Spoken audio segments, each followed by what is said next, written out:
Hi, I'm Davy. I'm awesome. And welcome to Davy's Awesome Movies, where I review the styles of movies that I love, the alternative B-rated cold style flicks. And it's time for the third in a legendary series.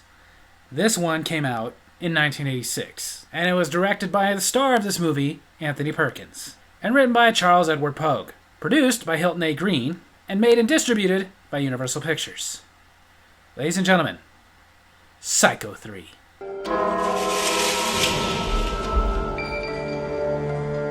Say what you want, but the opening line of this movie gets your attention. There is no God!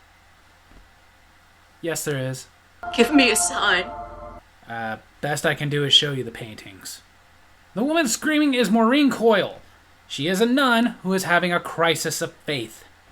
And because she is having a crisis of faith, she wants to end it all. But, you could just, start going to a Baptist church or something. The other nuns are there trying to talk her out of killing herself. You can't! No! Well, that's one way to do it. You'll burn in hell for this! You'll burn in hell! Catholics. So naturally, she is fired from being a nun. Or dismissed from being a nun. Disnunned. I don't know what they call it when Catholics don't let you be a nun anymore. I got nothing. So she leaves with nothing but her suitcase. Want to ride? Or are you carrying the Olympic torch in that suitcase? And no sense of stranger danger. The man picking her up is Dwayne Duke, who he says people call Duke, played by Jeff Fahey, who is on his way to LA to become a rock star. I'm sure it'll work out for you. That night it's raining very hard and Duke's brakes are failing, so he pulls over and says he's going to call it a night. But then, since he's not that tired, he tries to force himself on Maureen. And that is why hitchhiking is a bad idea. So of course, him being upset that she had the audacity to not let him force himself on her, Dwayne takes off and leaves her in the pouring rain. So Maureen, what did we learn from this? Then we cut to the Bates Motel, and as a nice touch, we see Mary Loomis's book and fingerprints on a window of the boy who was killed in the last movie. Like I said, it was a nice touch, especially considering that even though this movie was made 3 years later, the time it was set was supposed to be just about a month later. And guess who stops by the Bates Motel? Duke. Guess he wants a room. No, actually, I was interested in that help wanted sign in the window. Oh, well. As long as you don't bring back the hourly rates like Toomey did, should be good. Well, I can pay you $5 an hour, Duke. Back then, $5 wasn't bad. It wasn't fantastic, but minimum wage was around $3, so $5 was decent. If only the cost of living was still that low. Duke informs Norman that he's willing to take the job, but wants to make sure he understands he's just working there long enough to fix his car up, the brakes and everything, and make enough money to get to LA. He's not planning to stay permanently. No one ever does. Especially if they shower. So from the looks of it, Duke should be fine. Then we cut to the diner, and we see Tracy, a reporter, who is there investigating the disappearance of Mrs. Spool, the one who turned out to be Norman's mother at the end of the second movie, whom he killed and started doing the same thing he had done in the first movie with his other mother, Norma. The sheriff says, though, that it's not Norman, he's all clean now, wants Tracy to drop it and just leave. Here's the thing as far as the sheriff goes. I'm all for second chances. But if there is a disappearance and a couple of murders in the area, it is not that far-fetched to suspect a former murderer, especially one that was declared mentally psychotic.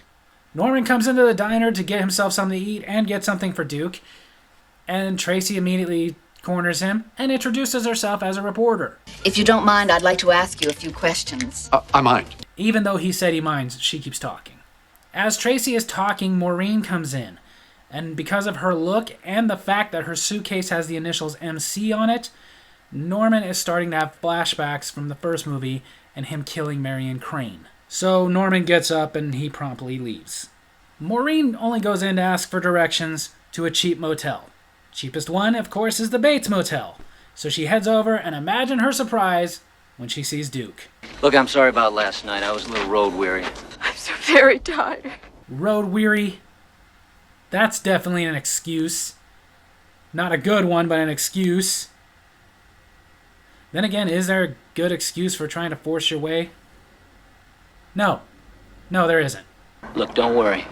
Aside from total boredom, nothing's gonna happen to you here. Even though she should be worried, she is incredibly exhausted. So she takes the room. Norman sees Maureen go into cabin 1, the infamous cabin 1. And he starts freaking out, thinking this is Marion Crane. Another of your cheap erotic delusions out of your cheap erotic imagination. Yeah, that's happening again. Duke is off at night, so his first night off, he goes to a bar. What'll it be? Give me a beer. Interesting you found a bar that sells only one type of beer, because apparently that's all you had to say. Duke sees Tracy there, and he goes to hit on her, but she's not at all interested. At least not until he hands her some matches. You staying there? Working there. Now she's interested. Not in what he's interested in, just interested in him. At the motel, Norman is back to his old ways of peeking at the girls in cabin 1. Just letting you know, in this scene there is a tiny bit of nudity. However, the nudity does not belong to the actress who plays Maureen, Diana Scarwood. It actually belongs to B-movie actress Brinky Stevens, who's been in a lot of B-movies, including one I've reviewed, The Slumber Party Massacre. So now history repeats itself, as Norman goes and gets dressed up as Mother to go take out Maureen. Well, looks like she beat you to the punch. Or slash, if you will. But due to her loss of blood, Maureen hallucinates. Instead of seeing Norman dressed as an old woman, she sees something else. Sure. Instead of letting her die, though, Norman takes her to the hospital so that they can save her life, which they do. Even though that's what he wanted, was her to be dead. I don't know. Maybe he wanted to be the one that actually killed her. Or Mother wanted to be the one that actually killed her. I don't know. This is psycho reasoning. But how does Norman explain finding her? Towels. Towels. Yes, he was bringing some fresh towels to her room. I mean, he runs the hotel. It's plausible. Maureen asks to see Norman.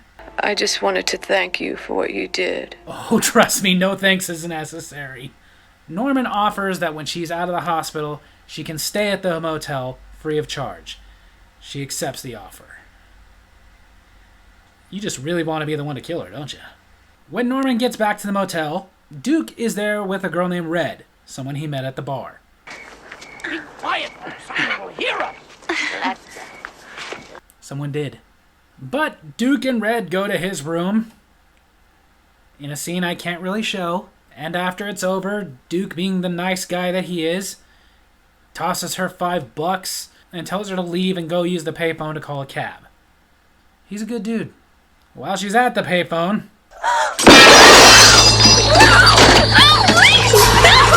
I mean, he had to kill someone. Of course, since Mother did this, Norman spends the night cleaning it up. Up early, huh? Not only the night, but the morning. After Norman goes to the hospital to get Maureen and take her back to the motel, Tracy is there and he tells Tracy to leave him alone. So Tracy, being a reporter, decides instead to go to Mrs. Spool's and do some snooping. That night, Norman takes Maureen to dinner. They have a little date, which I'm sure Mother will be happy about. Although, in my experience, most mothers are fine when their sons date. They don't get jealous, they're happy because he gets to go away for a little bit. Especially one that old who still lives with Mother. When Norman and Maureen get back to the motel, there are a bunch of teen-age kids there that are in from out of town for a homecoming game that they had to be a part of. They're having fun, they're partying, and Norman goes and tells Duke that he can take off for the night. Whatever you say, boss. I would say stay away from the girls. Whereas Norman should be at the desks in case his guests need anything, him and Maureen are really hitting it off. Things are getting heavy. But of course Norman cuts it off, says it wouldn't be right. Let's just lie here and hold each other. Usually it's the guy who comes up with that crap. Later, Maureen has fallen asleep, and one of the young girls comes in to let her know, you left your door open and unlocked. And with all these drunk boys, not a good idea. But like we established, Maureen has no sense of stranger danger. I just thought you'd want to know. Or maybe you could have just closed her door, locked it from the inside. I don't know. She was tired and frustrated from getting denied.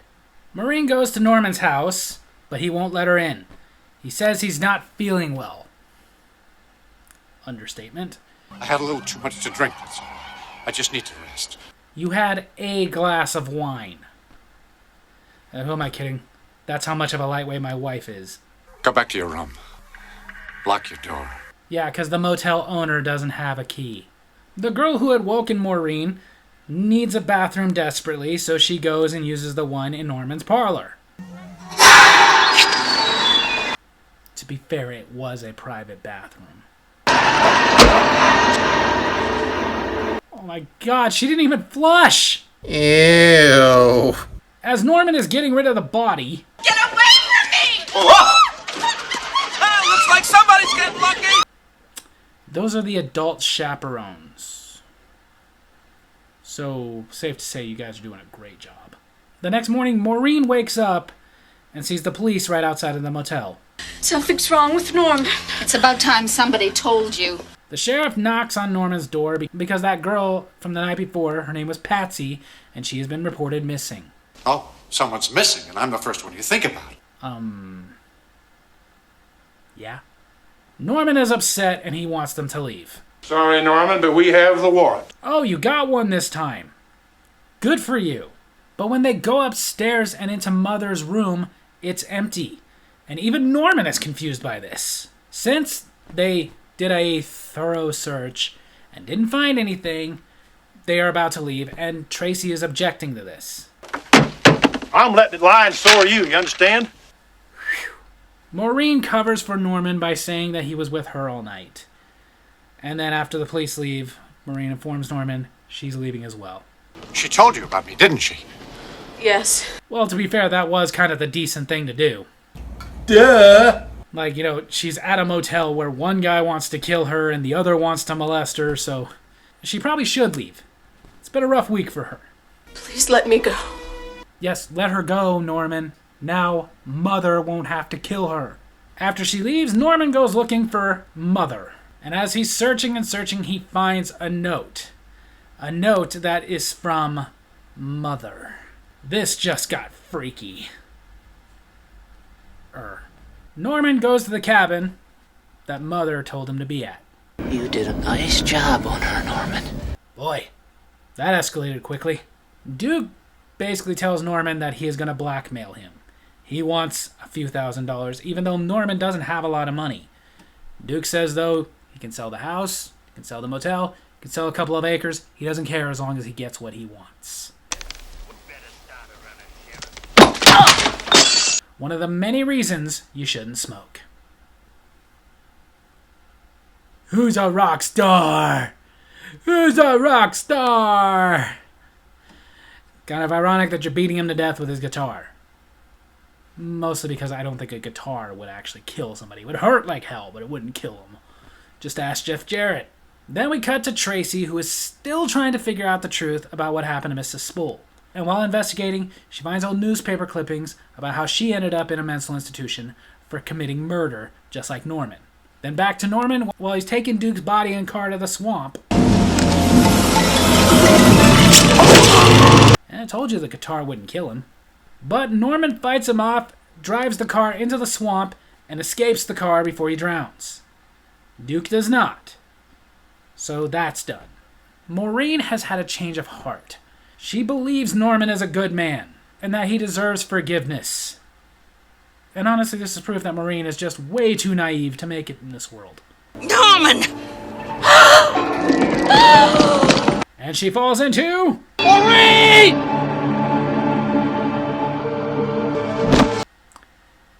Okay, Norman. Now it's safe to say that she is not one of your fans! We don't care if you get it. But truth is, Norman didn't really do it this time. Mother! She didn't do it either. This was just bad luck. Tracy heard Maureen was going to Norman's, so she rushes over to try to save her.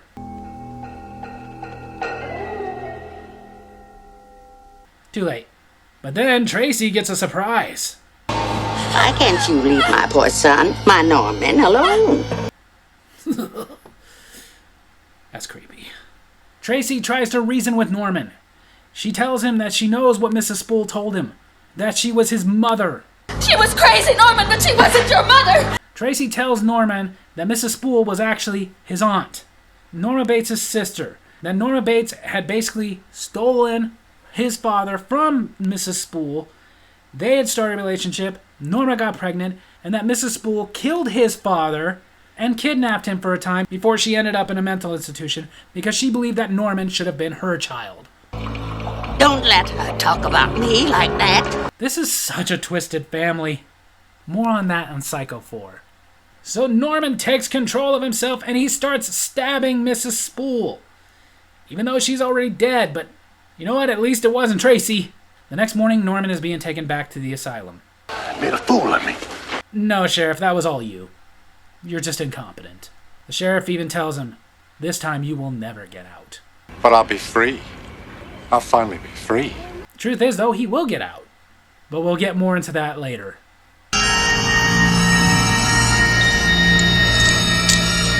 So there you have it. That's the third installment of the Psycho series, Psycho 3. This one had an $8.4 million budget and did $14.4 million in the box office. So whereas it made profit, and a decent profit, it underperformed as far as they were concerned. In fact, of the Psycho movies that went to theaters, this was the lowest grossing one. Then again, only 3 went into theaters. As far as what the critics say about it, it received mixed reviews. Slightly more positive than negative, but still mixed. This was the first time Anthony Perkins directed a movie, and a lot of the critics didn't think much of his directing skills. In fact, a lot of them felt there was too much nudity and too much violence. It is a horror film. You know, as far as the nudity, yeah, there is a little in this, more than the previous ones, but I still wouldn't say there was a lot. There was one scene where there was a lot, and one scene where it was very brief. Like I said, more than the others, but if you watch horror movies, no more than you would normally see. As far as violence, yes, it was definitely the most violent in the series. And honestly, in my opinion, that was one of the things that, as much as I like this one, hurt it a little bit. Don't get me wrong, obviously I like violence in a movie, but the other two, their sense of fear and sensation wasn't really the violence itself, but the hint of violence that was coming. Like the anticipation is what got you. In this one, they kind of just went with the violence. Anthony Perkins didn't think much of himself as a director either. Before he died, he did say he didn't feel like he was up to directing this film, and said his technical knowledge of filmmaking was very limited. However, all the cast and crew said that they enjoyed working with him as director very much. So maybe it's just that. Maybe in order to be a good director, you also have to be a jerk. Originally, Anthony Perkins wanted this shot in black and white as kind of an homage to the first Psycho, but Universal shut that down very quickly. Which I gotta agree with that move, simply because they'd already done a sequel in color, so if they would have done black and white, color, and then black and white, that just kind of would have felt forced. If they had done the other one in black and white, then sure. Anthony Perkins also said that he had asked Richard Franklin, the director of the second movie, to co-direct this with him, but Richard Franklin said he was too busy, he had other projects going on, and he turned it down. There was immediate plans to do a fourth one right after this. There was a script ready and everything, but because this didn't perform as well as they had hoped, and the fact that it had gotten such mixed reviews, they decided not to do one. Until about 4 years later, and that one was made straight for TV. However, a year later, they did do a sort of spin-off of it. They did a movie called Bates Motel that was a straight-for-TV movie, not cable TV, just TV, that was not canon with this or the second one, but was said to be a sequel directly following Psycho 1. I will be reviewing that one, just because it kind of goes in with the series. The original script for this, though, did not actually have Norman Bates as the killer. The original script that Charles Edward Pogue wrote, Dwayne Duke was actually the killer, that we found out was emulating Norman Bates because he was obsessed with him. However, the studio didn't like it, told him to try again. And again, I'm kind of okay with that studio move. Norman Bates killed at the end of the second one. Obviously, he had gone psycho again. How are you not going to have him be the killer? Like, he just kills the woman he thought was his mother and he's fine again? Sorry, but no. On a sad note, though, it was during the filming of Psycho 3 that Anthony Perkins was diagnosed with HIV. And this was the late 80s when that pretty much meant your time was limited. And it was, as he died 6 years later. At least he stayed around long enough to give us Psycho 4. So, as far as my opinion on the movie, I will say of the canon Psycho movies, Psycho 2, Psycho 3, Psycho 4, the beginning, it is my least favorite of those. I'll get to Bates Motel next time, and that one was definitely worse. But I still like it. Only thing about it is it didn't have the heart of the other movies. First movie was completely original. Second one was a very original way to continue that story 20 years later. The fourth one even, as we'll see, is a sequel that gives a lot of backstory of Norman Bates growing up and becoming Psycho. This one really just felt like nothing but a continuation. A continuation we needed because obviously there was more story to be told after the second movie, but just that, just continuation. Nothing that really set it apart as its own spectacular movie like the second one, fourth one, or first one. However, still really good, and on that note, if you're a fan of Psycho 1 and 2, then you obviously need to see Psycho 3, because it still is a very good and enjoyable movie. So there you have it, that's my movie review this week. I hope you guys enjoyed it, and if you did, make sure to hit like, hit subscribe, hit the little bell so you get notifications for when I post new videos, and leave a comment. Tell me what you thought of Psycho 3. Tell me which of the Psycho movies was your favorite. Love you guys.